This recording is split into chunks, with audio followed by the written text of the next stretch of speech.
Dukkha Nirodha Gamini Patipadariya Satya. In English, that is usually generally translated to be the noble truth of the path to the cessation of suffering.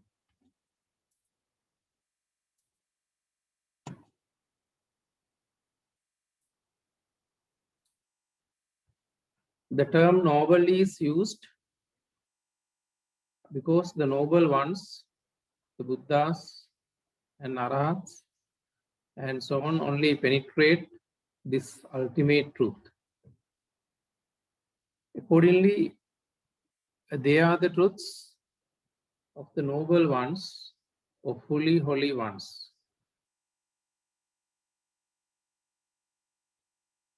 Further, one can attain nobleness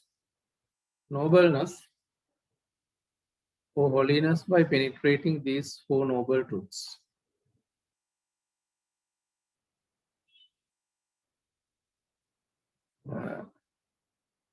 The four noble truths is the way leading to the extinction of suffering. This is also identified to be the middle path, Majjhima Patipada, because it evades two extremes in which one should not be indulging.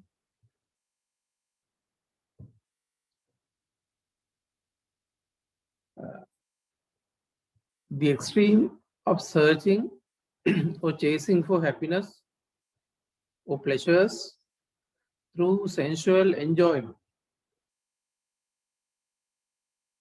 Kamasukallika Yoga, which are condemned as mean, communal, unsupportive, base, vulgar, ignoble, unprofitable for spiritualism, or to unfold, and also the way of the general mass.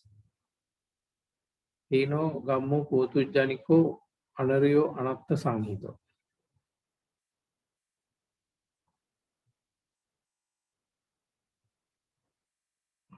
The other is the search for happiness through rigorous self-mortification. Atma Pilani, or hard self-affliction. Self-affliction in different forms of asceticism, which is painful, ignoble, unprofitable, and unworthy. Anariyo Anatta Sanghita.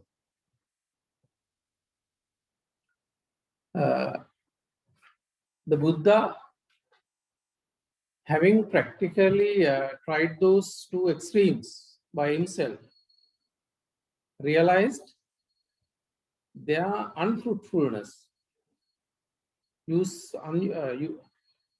unproductiveness, and unusefulness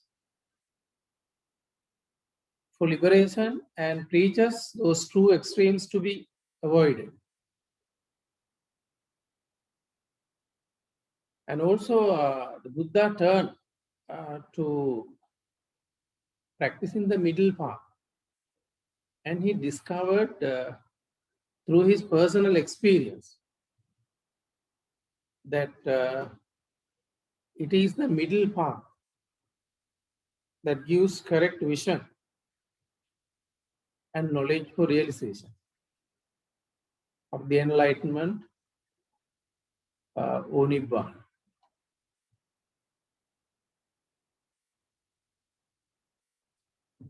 It is this middle path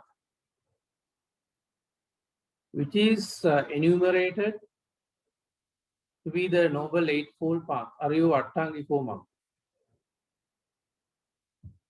which comprises 8 categories of components that produce correct vision, a direct knowledge, and lead to calm, self-awakening, unbinding, and ultimately towards liberation. In brief, all the teachings of the Buddha are connected to the path. in some way or the other.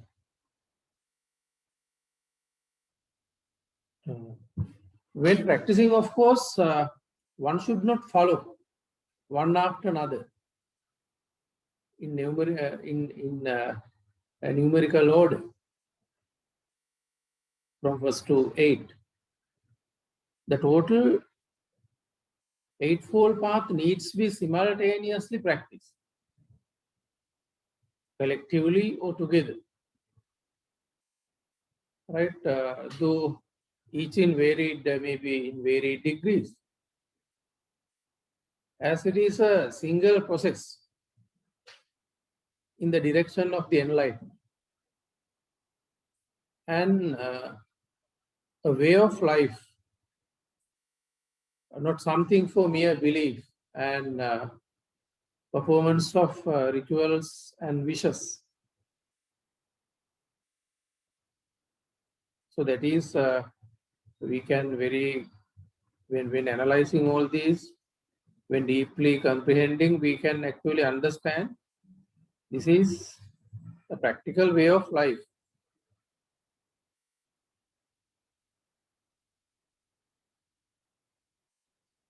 These 8 factors involved in perfecting or fulfilling major discipline of 3. First one, Sila, where we consider moral or ethical conduct, which is the based on spirituality. So without having improved moral conducts, we cannot admit that one would be able to start a sort of spiritual life. In short, Sila is to cultivate and optimize high human qualities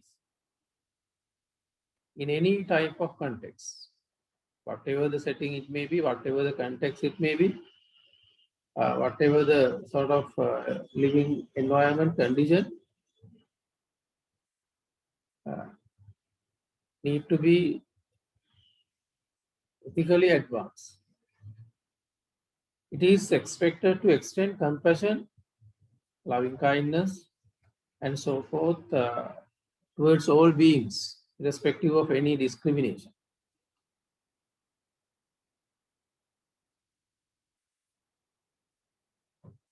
It is expected here that one should not be stimulated in tough philosophical and metaphysical type of logic basis of intellectual curiosity, being away from human values.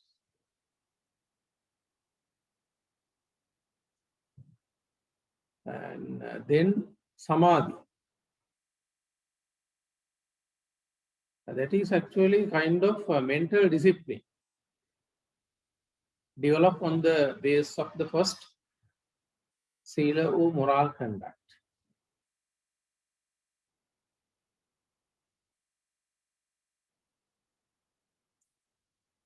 Then being more steadily concentrated on wholesome without getting distracted. At this samadhi level, you are still in good. Maintain sort of a stable type of situation in moral, in pure mentally at samadhi level. In Panya, of course, Panya means wisdom, sharp understanding of the universe by means of realistically and objectively understanding the true nature of own life as depicted in the analysis of 5 aggregates.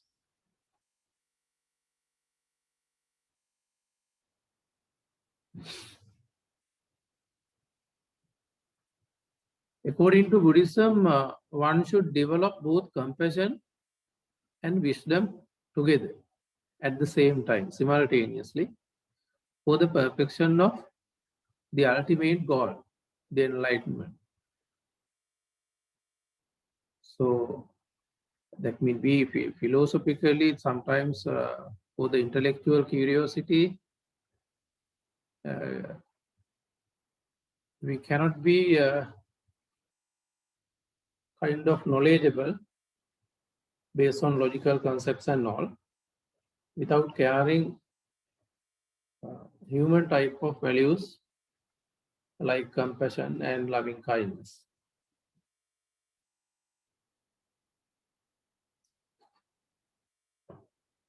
The categorization of the Noble Eightfold Path is called noble as it is followed by potential spiritual practitioners. The categories of components of the Buddhist practices in the Noble Eightfold Paths are: first one, Sammaditthi, right view. Right view is the first factor of the Eight Noble Path, and it is the visionary light towards the path. When it comes to the practice, it is the forerunner, as it correctly guides the individual on the path leading to cessation of suffering.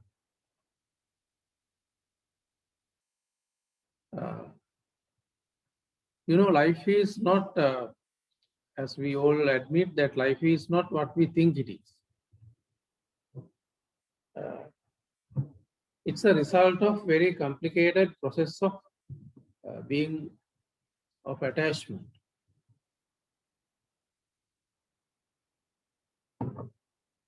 The actions that we perform have consequences identical to themselves.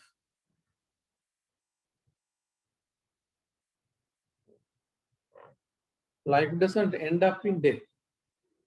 Our physical and mental actions cause consequences after death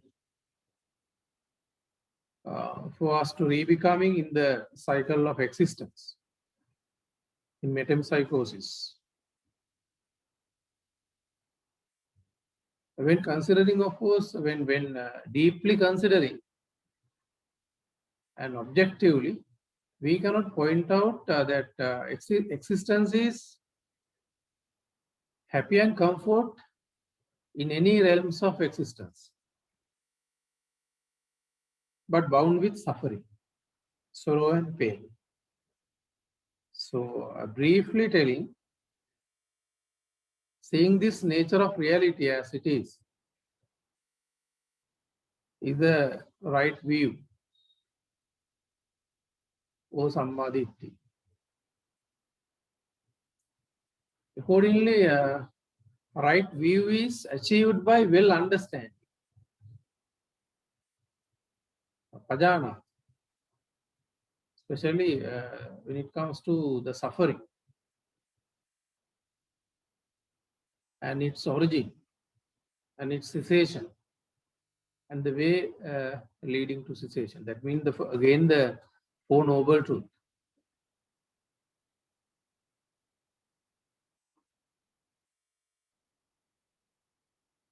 In the discourse of Sammaditthi Sutra of Majjhima Nikaya, collection of middle length, that is what we generally call in English for Majjhima Nikaya, when Sariputta Thera addressing a congregation of monks, group of monks, explain how one can be of right view, a noble disciple, whose view is straight, who has perfect assurance in Dhamma, and has arrived at this true Dhamma, is one of right view. Arya Savako Sammaditthi hoti ujugatassa ditti.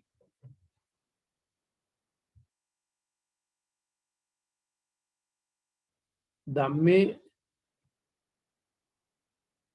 avecchappasadena samannagato agato imam saddhammanti. Accordingly, when insight becomes central to Buddhist soteriology, deliverance or salvation. The term soteriology is used in the sense of deliverance or salvation.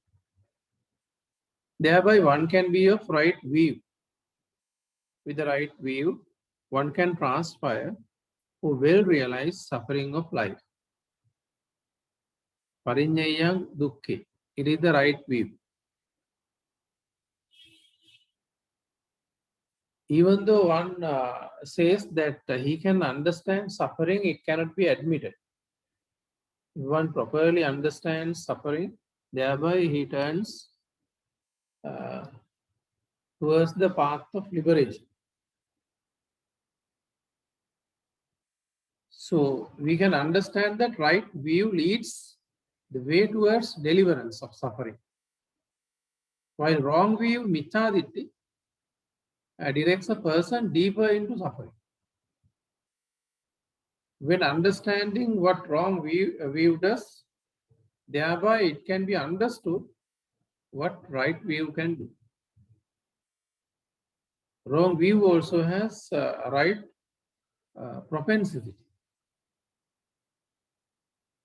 to lead to an evil rebirth.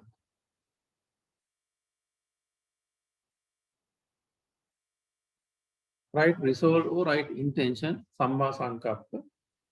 Here the right intention is of threefold. The intention of renunciation, the intention of goodwill, and the intention of harmlessness. And make the mind free from first one, sensual lust or longing, second, ill will, and third, is cruelty. So this is right intention. When it comes to the right intention, it can be impeded by three types of parallel wrong intentions. They are, first one, intention regulated by sensual lust or longing. And second one,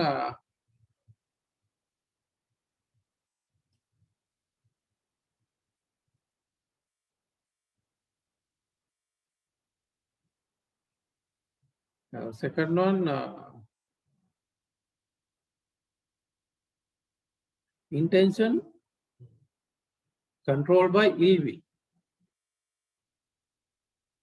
And third, intention governed by cruelty.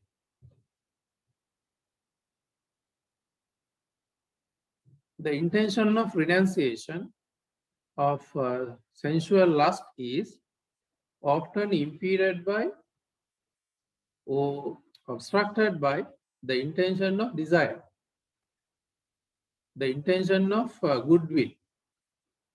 For loving kindness is often impeded by or obstructed by the intention of ill will. And the intention of harmlessness or compassion is often impeded or obstructed by the intention of cruelty or violence.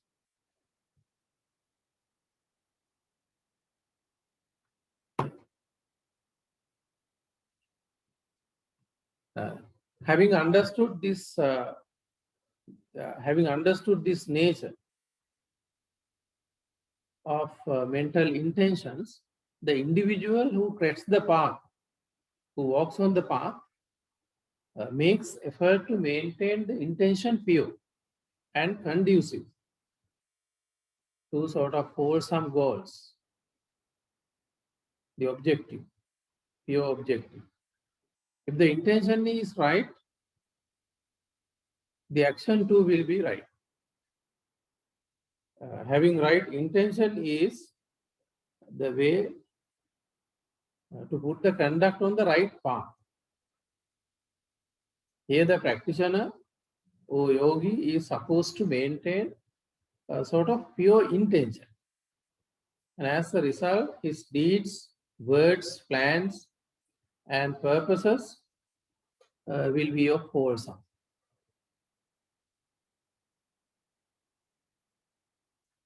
And then comes right speech, samma vacha, abstain from lying. So we can have different, again, we can enumerate right speech into a few components. Abstain from lying, musavada veramani. Here the person speaks the truth, trustworthy, worthy of confidence, not a deceiver or liar. We can actually bank confident on that type of quality individuals. And abstain from harsh speech. Parusaya vachaya veramani. Impolite, abusive, or malicious type of speeches. Being away from those type of impolite, abusive, or malicious type of speeches, one can be courteous in words. It is, of course, acceptable to many.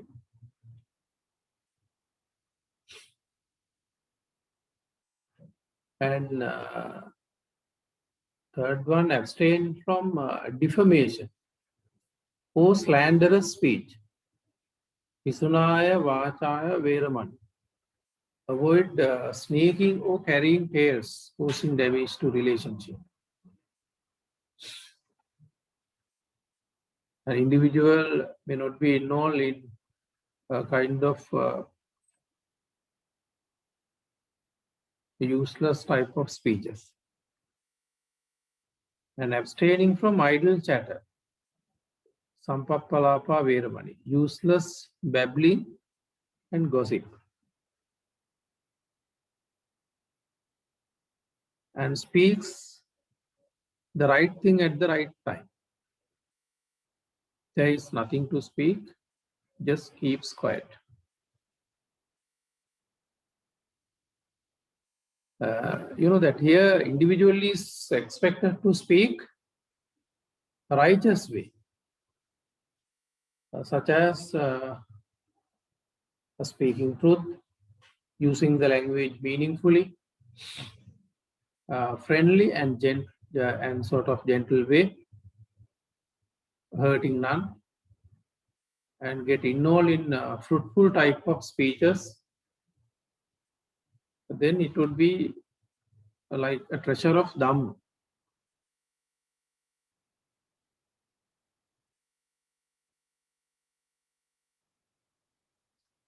And then comes right conduct for action. Samma kamma. Right action or conduct means refraining from unwholesome deeds.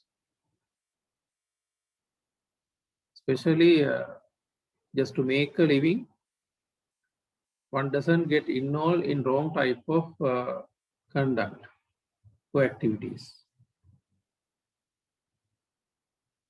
So first one here, abstaining from the taking of life or killing any sentient beings. Panatipata veramani. Here the person admits the right of all beings to live without harm or disturbances. So we can consider this to be sort of very high type of human rights. Second one, abstaining from stealing. Adinnadana veramani. Here the individual admits the right of another persons to possess their belongings needed for leading the life. So you know that when it comes to living, of course, we need different kinds of possessions just to make our life a bit easier. So each and every individual has different types of possessions. So it's a right. By abstaining, from stealing, one admits the right of another to possess their belongings. And third one, abstaining from sexual misconduct. Kamesu Michachara Veramani. Here the individual admits and respects the family unit of another by not getting involved in sexual misconducts. And when it comes to wider meaning, of course, the individual is not going to get involved in any type of sensual pleasure in a wrong manner, wrong way. He doesn't intercourse with such persons who are still under the protection of family or relatives in a marriage or engage and so on.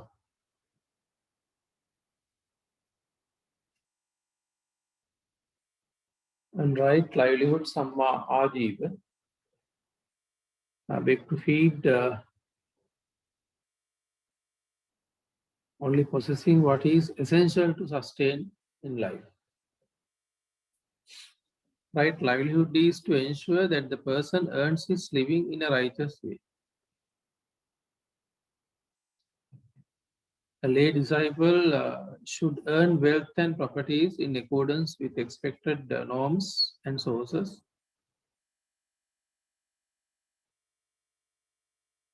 By legal means, not illegally. All the time, something is on very honestly and working hard.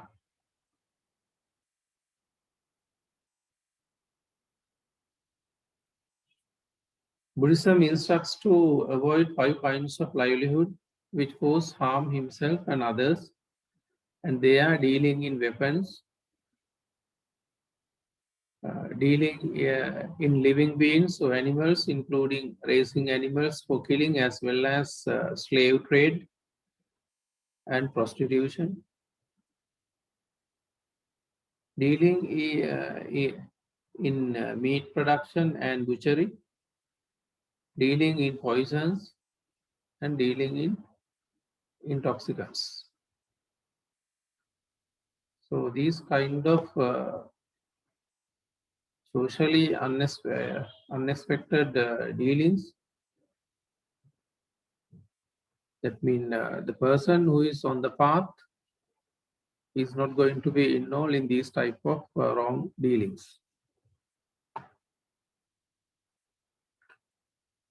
So just to make a living, one should not involve in dishonest means of gaining wealth and properties, which fall under wrong livelihood, publicly known by society. One must not be occupied any profession condemned by society in general.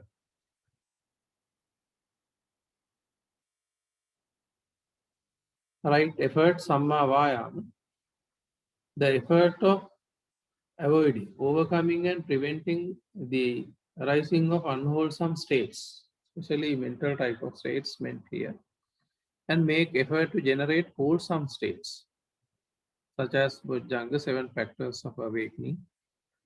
This also includes Indriya Sangvara, guarding the sense doors, disciplining of the sense faculties. The right effort is 4 great endeavors. So one can endeavor, one can make very big effort to prevent or overcome the rising of unarisen or unappeared unwholesome states. Sometimes actually there can be a lot of unwholesome type of things which we haven't even thought of doing. To abandon or avoid unwholesome states that have already arisen.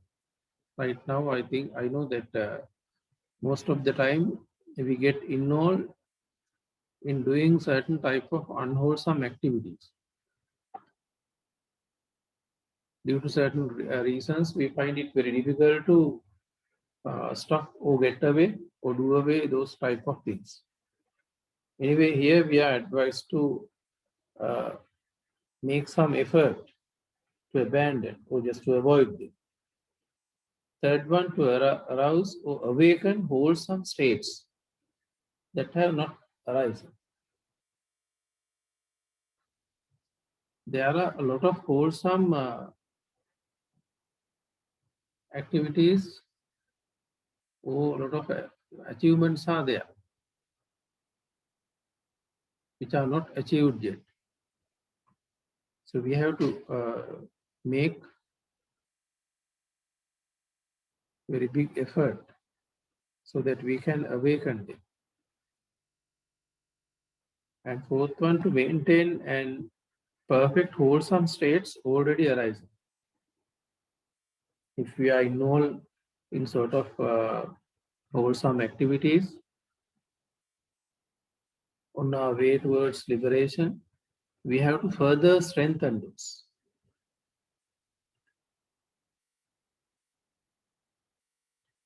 And right mindfulness or attentiveness, samma sati. Right mindfulness is cultivated and developed by practicing the four foundations of mindfulness. Tattaro Satipatthana. Being attentive to the activities and related functioning of the body, activities of the body, or functioning of the body, kaya. Second, sensation or feelings, vedana. And third one, consciousness, chitta. Fourth one, thoughts or concepts, ideas. Such contents of mind and so on, Dhamma. Kaya, Vedana, Chitta, Dhamma.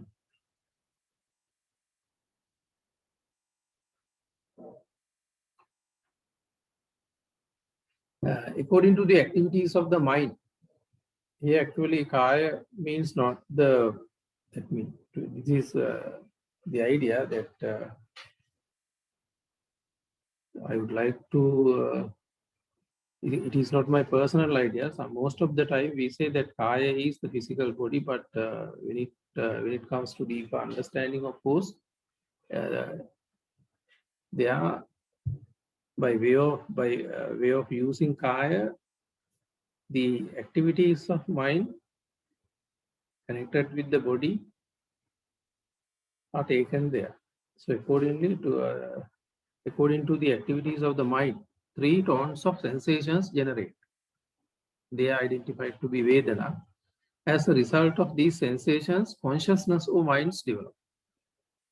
Chitta and those minds or consciousness filled with contents of mental formations, Dhamma. Content. This is a chain of process. Even though we talk them separately, really we cannot, when it comes to the functioning of course, this is sort of a collective function. Even though we have two terms here, we cannot separate those four frames when functioning. If one can develop concentration on the natural process of life, that understanding helps to develop wisdom. So Kaya, Vedana, Chitta, Dhamma. So when that is the total functioning of life. That's why we cannot separate those four elements one by one. The functioning of life can be identified by way of analyzing according to these four factors. So we cannot develop these four components one by one. They are four elements of one process of life. Quotation from Satipatthana, as the Buddha explains what monks is the right mindfulness. Here a monk says, contemplating the body in the body, ardent, clearly comprehending and mindful, having put away covetousness or greediness and grief concerning the world, he dwells contemplating feelings in feelings, states of mind in states of mind, phenomena in phenomena itself, ardent, clearly comprehending and mindful, having put away aversions and grief concerning the world. This is a direct translation of Satipatthana Sutra, but anyway we have to analyze so that we can clearly comprehend. Then right concentration, Samma Samadhi. If concentrated mind is stable quite long, it is considered to be Samadhi or Dhyana or Jhana, generally translated as trance. The mind is usually concentrated and kept on one object with great effort at the initial concentration state. But at the stage of Samadhi, it stays calm and absorbed effortlessly.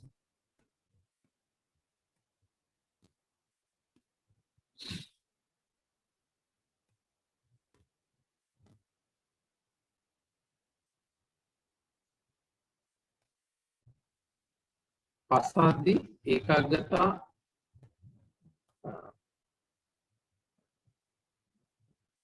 Sampasadana. Practicing 4 stages of Dhyana meditation, which includes Samadhi proper in the second stage and reinforces the development of the Bojjhanga, culminating into Veka, equanimity and mindfulness. In the Theravada tradition and the Vipassana movement, this is interpreted as Ekagata, concentration or one-pointedness of the mind, and supplemented with Vipassana meditation, which aims at insight. So categorization of the factors of the Eightfold Path, Sila Samadhi Panya, moral or virtue can be considered to be Sila. Then there we find 3 elements: right speech, right action, right livelihood. So by treading on the 2 paths of right speech, right action and right livelihood, we cannot perfect or we cannot develop the moral or virtuous type of life in the practice, which is considered to be practicing Sila. And meditation is Samadhi, right effort, right mindfulness and right concentration. Those 2, when developing or when treading on those paths, what we can develop is meditation or Samadhi. Then insight or wisdom is considered to be Panya. When treading the path of right view and right resolve or intention, Panya can be awakened. Insight is awakened. Sila is not to put inhuman mental formations into practicing words or deeds. That is what generally meant by Sila, Kaya Vak Samodhana Sila. But there can be a lot of impurities in mind, but those inhuman impurities are not put into action, either in words or deeds. So if we have that type of discipline, that is considered to be Sila. And Samadhi is to a state of unshaken mind, the mind stands still for considerable period of time in high human qualities when one has achieved the samadhi level. It is actually kind of stable stage of mind in good. The mind is quite stable in good at samadhi level. So in general, I propose we have to make real effort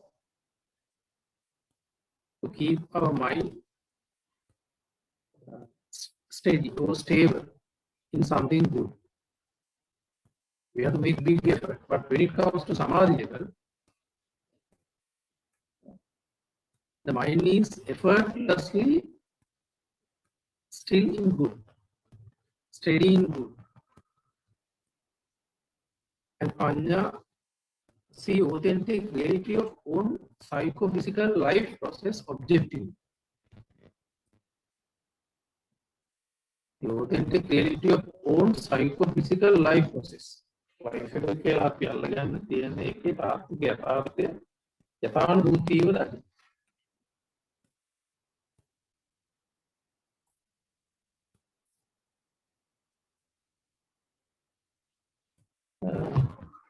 So this is what we can talk about regarding the Marga Satya.